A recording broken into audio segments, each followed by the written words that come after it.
नमस्कार. आपल्या घरातल्या भिंतींच्या मागे माहितीये का एक वेगळंच जग लपलेलं आहे. तारांचं, स्विचेसचं आणि सर्किट्सचं.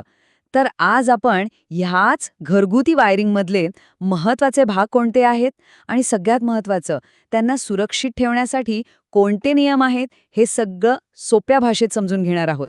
तर आज आपण काय काय बघणार आहोत. सगळ्यात आधी इलेक्ट्रिकल कनेक्शनची ओळख करून घेऊ. मग रोजच्या वापरात येणारे कनेक्टर्स आणि स्विचेस बघू. त्यानंतर वीज घरात कशी वाटली जाते आणि तिचं संरक्षण कसं होतं हे समजून घेऊ. पुढे सर्किट ब्रेकर्स म्हणजे MCB आणि MCCB यांचं महत्त्व काय आहे ते पाहू आणि शेवटी वायरिंगचे काही अतिशय महत्त्वाचे नियम बघू. चला तर मग सुरू करूया. बरं, आपण रोज किती सहजपणे लाईट आणि पंख्याची बटणं दाबतो, नाही का? पण कधी विचार केलाय की त्या बटनाच्या मागे नक्की काय घडतं? चला तर मग या पहिल्या भागात आपल्या भिंतींच्या आत दडलेल्या या अदृश्य जगाची ओळख करून घेऊया. हे बघा, हे स्विचबोर्ड दिसायला किती साधं सरळ वाटतं नाही का? पण खरं सांगायचं तर प्रत्येक बटनाच्या एका क्लिकमागे एक खूप मोठी, विचारपूर्वक डिझाईन केलेली सिस्टम काम करत असते. हीच सिस्टम आपलं घर सुरक्षितपणे उजळून टाकते. चला, याच सिस्टमबद्दल अजून जाणून घेऊया. ओके, तर आता आपण त्या भागांबद्दल बोलूया ज्यांच्याशी आपला रोजचा संबंध येतो. म्हणजे आपले कनेक्टर्स आणि स्विचेस. हेच तर विजेचा वापर आपल्यासाठी सोपा आणि सुरक्षित बनवतात. हे तर आपल्या सगळ्यांच्याच परिचयाचं आहे. आपल्या छताला असं काहीतरी लागलेलं आपण नेहमीच बघतो. याला म्हणतात सीलिंग रोज. आता हे फक्त डिझाईनसाठी नाही हां, तर आपल्या डोक्यावरचे पंखे आणि लाईट्सना सुरक्षितपणे वीज पुरवण्यासाठी हा एक महत्त्वाचा जंक्शन पॉइंट आहे. पण प्रश्न हा आहे की हे नक्की काम कसं करतं. तर याचं मुख्य काम काय आहे? पंखे, झुंबरं किंवा ट्यूबलाईट्स यांना जोडण्याचं.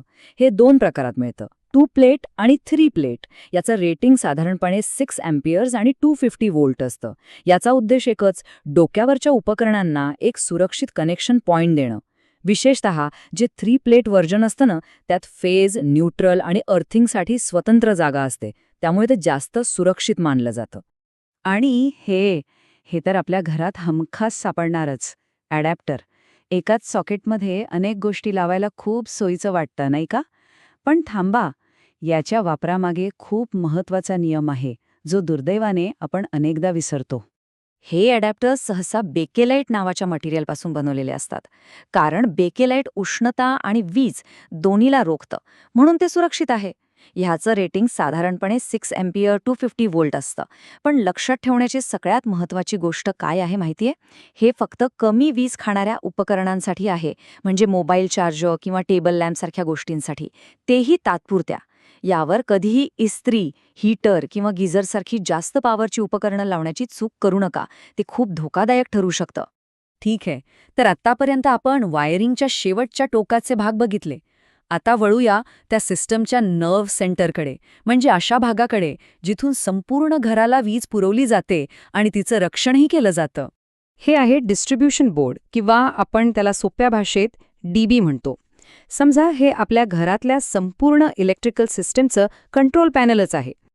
अच्छा, तर हे काम कसं करतं? बघा, सगळ्यात आधी मेन पॉवर सप्लाय या बोर्डमध्ये येतो. मग ही वीज घरातल्या वेगवेगळ्या भागांसाठी, म्हणजे वेगवेगळ्या सर्किट्समध्ये विभागली जाते.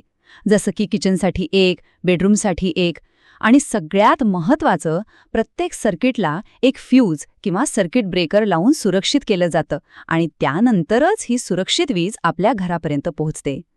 आता या DB बॉक्समध्ये एक छोटा पण खूप महत्त्वाचा भाग असतो. त्याला म्हणतात न्यूट्रल लिंक. ही 10 प्लेटेड ब्रासची एक पट्टी असते. दिसायला साधी असली तरी तिचं काम खूप मोठं आहे. ती घरातल्या सगळ्या न्यूट्रल वायर्सना जोडते. सोप्या भाषेत सांगायचं तर विजेचा प्रवाह पूर्ण होण्यासाठी परत जाण्याचा हा एक कॉमन रस्ता आहे. याच्याशिवाय आपलं एकही उपकरण चालू शकणार नाही. आता आपण बोलूया आपल्या घराच्या संरक्षणाच्या पहिल्या फळीबद्दल, म्हणजे सर्किट ब्रेकर्स. ही ती उपकरणं आहेत जी आपल्याला विजेच्या मोठ्या धोक्यांपासून वाचवतात.